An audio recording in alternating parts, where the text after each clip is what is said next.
Huh.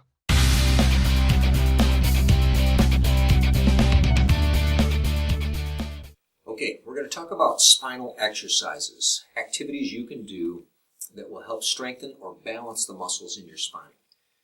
Usually, back problems are caused by misalignments, and chiropractic is about correcting those misalignments. One of the challenges is getting the corrections to stay put or to hold, as people say. And it's not usually a muscle weakness problem along the back as much as it is muscle balance, because it's muscles on each side of a joint that stabilize a joint and allow you to move without pulling vertebrae out of alignment. So we're going to talk about a little bit of muscle strengthening, muscle toning, and a little bit about muscle balance. Specific muscle balance exercises require a specialist, a chiropractor, to analyze your spine through exam and x-rays to find out which side is weaker, which side is stronger, and then give specific exercises or maneuvers that will help rebalance those exercises. Another component of that is you can look for lifestyle things that you do that are asymmetric. For instance, carrying something on one side all the time. Try to use the other side or to at least alternate sides. Postural images or postural issues where you do a posture that's very one-sided. For instance, crossing your legs one way all the time. Or when you standing with one hip cocked to the side. And you can try to correct those asymmetries.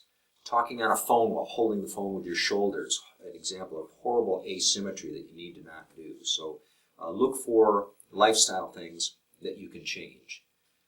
And then get with an expert, a authority who can evaluate your spine for other asymmetries and give you specific things you can work on to rebalance the spine. All right, so now we're going to talk about muscle tone along the spine, and particularly the lower half of the spine. We're going to talk about lumbar spinal stability in this video. Next time we'll do one on neck or cervical stability and upper back. But for now, let's talk about the low back. And there are a number of exercises you can do, and they're very good. One of the things to keep in mind is when I teach you these and when you try them, pay attention to what your body's telling you. First of all, don't push at it. More is not better. You should be able to assume these positions and relax in them without pain. If it hurts, don't go as far in that position. Or if it continues to hurt, don't do that exercise. Your body's telling you, don't do that.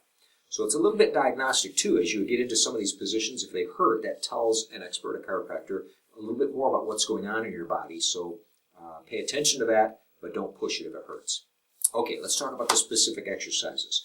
There are about 5 or 6 of them we can do. Let's start with the bird dog, a good general whole spine exercise. And it has to do with the cross-crawl pattern and neurology involved in that. But basically, you're going to assume a position on your hands and knees. You can do it on the floor or on your bed or on the couch, whatever's comfortable for you. And if you can't do any of those, we can modify it so that you can do it standing up too. Okay, we're going to do the bird dog exercise. Again, you do it on your hands and knees. You can do it on your floor, on your bed, or on a couch. You want something pretty stable, though. A couch might be too wiggly and might not be comfortable doing it. But you're going to be on your hands and knees. You're going to bring out one arm and the opposite leg, like this. You don't want to hyperextend, and you don't want to look up. You want to look down at your hand that's on the floor and just keep this posture. You want to hold it for 10 seconds. Relax. And then do the other side. 10 seconds. If you're comfortable doing that, you want to do 3 repetitions. That's the bird dog.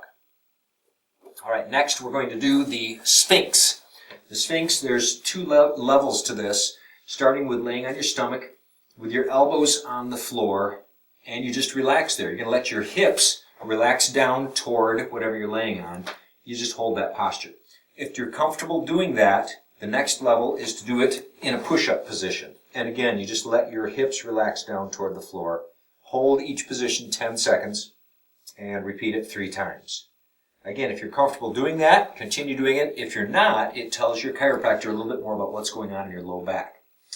All right, the next one is the cat-camel. Cat-camel is also on your hands and knees.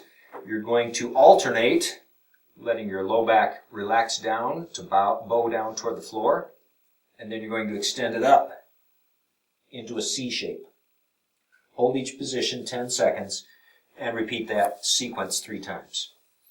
The next one we're going to do is the Glute Max Bridge, which is done laying on your back. This one's a little bit tougher, so again, pay attention to what your body's telling you. Don't push it if it hurts. You're going to bring your feet up toward your hips so your knees are bent.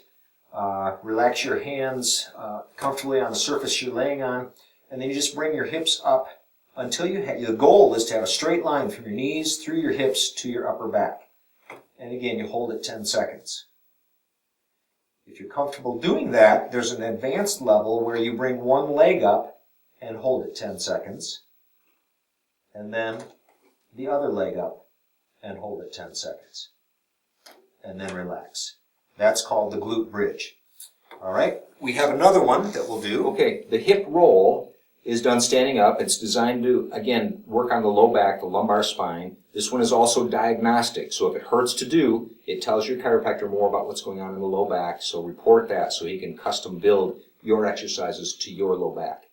You'll stand against a wall, leaning against the wall, so your feet are out from the wall, maybe 4 to 6 inches, so you can lean back comfortably. Your hips will also touch the wall, and then you're going to roll your hips so that you flatten your low back against the wall. Your knees may bend a little bit, but really the work is done by pushing your low back flat against the wall like this. So it's not a lot of motion, but it moves the right vertebrae and it fires the right muscles so that you're training a certain alignment and a certain muscle tone along the back. Again, hold it 10 seconds and relax, and I'll do it again.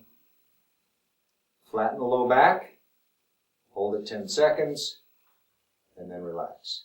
And you can see there's not a lot of motion there, but you're firing the right muscles. That is the pelvic roll.